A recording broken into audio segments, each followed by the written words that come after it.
Dans cette capsule, nous allons en apprendre un peu plus sur les tissus humains. Jusqu'à présent, nous avons étudié différents niveaux de l'organisme, depuis l'organisme en entier, un système, puis un organe, et maintenant voyons ce qu'il en est de l'échelle du tissu. Comment définir un tissu? Un tissu peut être défini comme un ensemble de cellules ayant une structure et une fonction commune. Donc toutes ces cellules visent à la même fonction. Il existe 4 types de tissus principaux. Tout d'abord, les tissus épithéliaux, qu'on appelle aussi les épithéliums. Ensuite, les tissus conjonctifs, deuxième type. Troisième type, les tissus musculaires. Et quatrième type de tissu, les tissus nerveux. Commençons par le premier type de tissu, le tissu épithélial. Les tissus épithéliaux tapissent toutes les surfaces externes des organes et aussi les surfaces internes. Ça peut être aussi les surfaces externes du corps, comme par exemple l'épiderme. Les épithéliums sont formés de cellules qui sont serrées les unes contre les autres. C'est la raison pour laquelle on dit que ces cellules sont jointives, c'est un mot important. Toutes les cellules des épithéliums reposent sur une membrane basale. Voyons ce que ça donne. Donc on a cette membrane basale sur laquelle reposent des cellules, une cellule, deux cellules, serrées les unes contre les autres, donc jointives. Donc voici la structure commune à tous les épithéliums. En effet, il existe différents épithéliums. On peut classer les épithéliums en fonction de plusieurs choses. Tout d'abord, en fonction de leur rôle, du rôle que les épithéliums jouent dans le corps. On peut aussi les classer en fonction de la forme de leurs cellules et également en fonction du nombre de couches de cellules qui les constituent. Commençons tout d'abord par voir les différents épithéliums en fonction de leur rôle. Il existe 2 principaux rôles pour les épithéliums. Premier rôle, recouvrir. Donc c'est le rôle de revêtement. Les épithéliums recouvrent une surface. C'est par exemple le cas de l'épiderme, qui recouvre la surface externe du corps.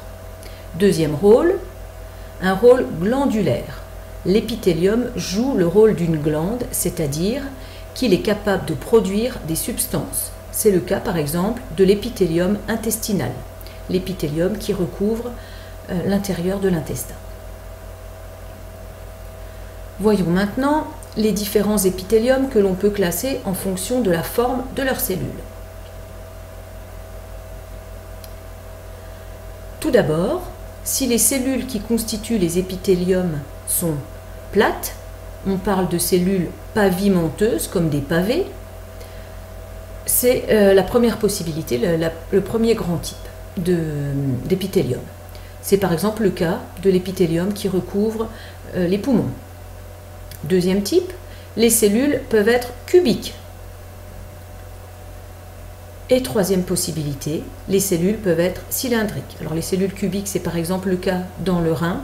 Les cellules cylindriques, donc très allongées, c'est le cas dans les intestins. Et on voit que toutes ces cellules reposent sur une membrane basale. Troisièmement, on peut distinguer différents épithéliums en fonction du nombre de couches de cellules.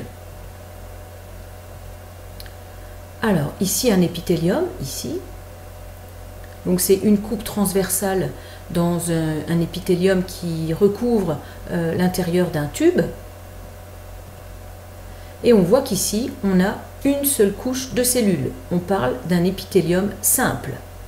Par contre ici, on voit qu'on a un grand nombre de couches de cellules. Donc une cellule ici, on en distingue là avec les noyaux, un grand nombre de couches de cellules superposées.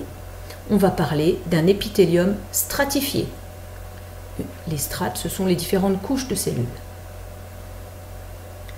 Donc voilà pour les différents épithéliums en fonction du nombre de couches. Donc ça nous résume les différents types d'épithélium. C'est une classe de tissus qui contient un grand nombre de cas différents. Deuxième type de tissu, les tissus conjonctifs. Alors, les tissus conjonctifs sont constitués, et c'est leur caractéristique, de 3 éléments, toujours 3 types d'éléments. Tout d'abord, il y a des cellules. Mais attention ici, on voit ici une cellule, une autre ici. Les cellules sont non jointives, donc c'est différent de l'épithélium où elles étaient jointives. Deuxième élément, dans les tissus conjonctifs, des fibres, des grandes fibres à l'intérieur du tissu conjonctif. Et troisième élément, une substance fondamentale, parfois on parle aussi de matrice, donc qui comble le reste de l'espace, en particulier les espaces entre les cellules et les fibres. Il y a également différents types de tissus conjonctifs, en fonction de la richesse dans ces 3 éléments, des particularités de ces 3 types d'éléments. Tout d'abord, le tissu conjonctif qu'on dit lâche. Il est riche en cellules, mais il n'a pas beaucoup de fibres. Deuxième type de tissu conjonctif, le tissu conjonctif dense. Lui, il est riche en fibres. Et le troisième type de tissu conjonctif, un tissu conjonctif spécialisé parce que sa substance fondamentale est modifiée, elle est particulière. On verra des exemples. On va voir un exemple de chaque cas. Alors, tout d'abord, un exemple de tissu conjonctif lâche, donc où les cellules sont nombreuses. C'est l'exemple du tissu adipeux. Alors, voici une image de tissu adipeux où on voit différentes cellules, ici, ici. Ces cellules, dans le cas du tissu adipeux, s'appellent des adipocytes. Cyte pour cellules, adipo pour adipeux.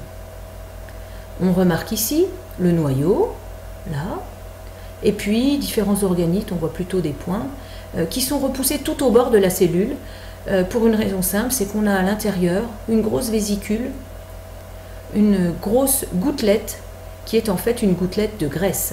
Donc le tissu adipeux, c'est le tissu graisseux de l'organisme.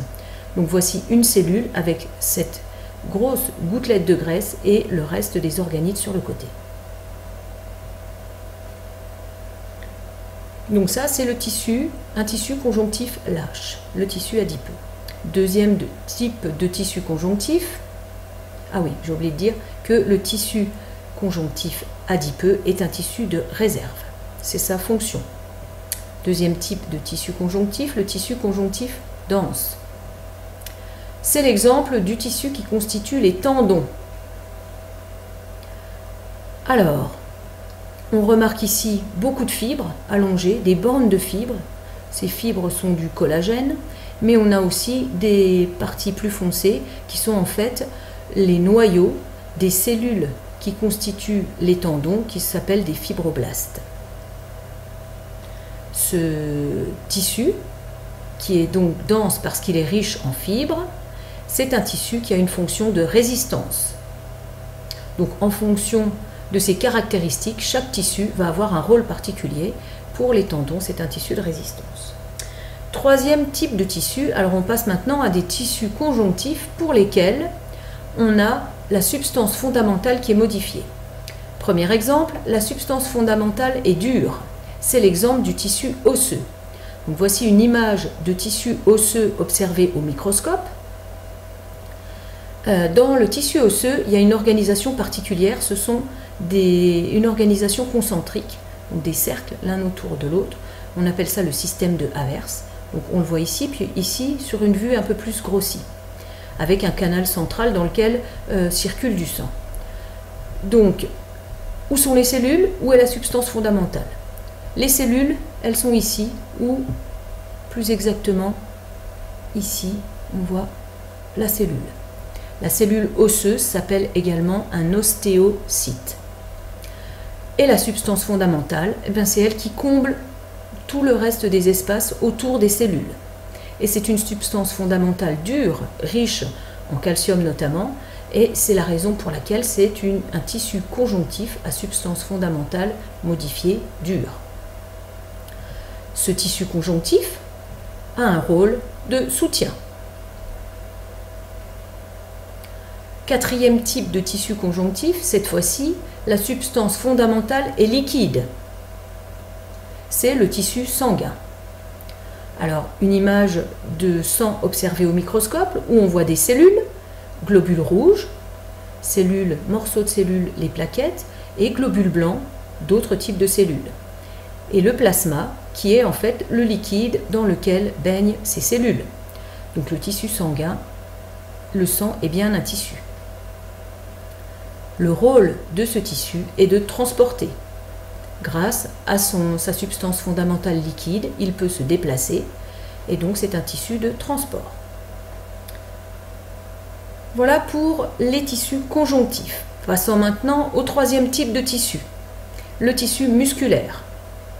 Pour le tissu musculaire, on a des cellules qui ont trois caractéristiques. Les cellules des tissus musculaires sont toutes allongées. Elles sont excitables, donc avec une excitation, elles vont pouvoir se contracter. C'est leur troisième caractéristique, elles sont contractiles. Donc des cellules particulières dans les tissus musculaires. Des exemples, trois grands types de tissus musculaires. Du tissu musculaire autour des os, on dit du tissu musculaire squelettique. Là, les cellules sont cylindriques, en forme de cylindre, et on voit dessus des stries. On voit sur l'image microscopique ici des très petites stries et sur les côtés les noyaux des cellules. Donc ça, c'est la forme du tissu musculaire dans les muscles. Deuxième type de tissu musculaire, le tissu musculaire lisse. Cette fois-ci, les cellules musculaires n'ont pas de stries et elles ont une forme particulière, elles sont très allongées, elles sont en fuseau. Par exemple, on retrouve ce type de tissu musculaire lisse dans l'intestin. Troisième type, le tissu musculaire cardiaque. Les cellules sont striées, on voit des stries également, mais elles ne sont pas cylindriques, elles sont fourchues, on a des bifurcations. Par exemple, dans le cœur. Donc les noyaux, à chaque fois on peut les voir dans ces différentes cellules.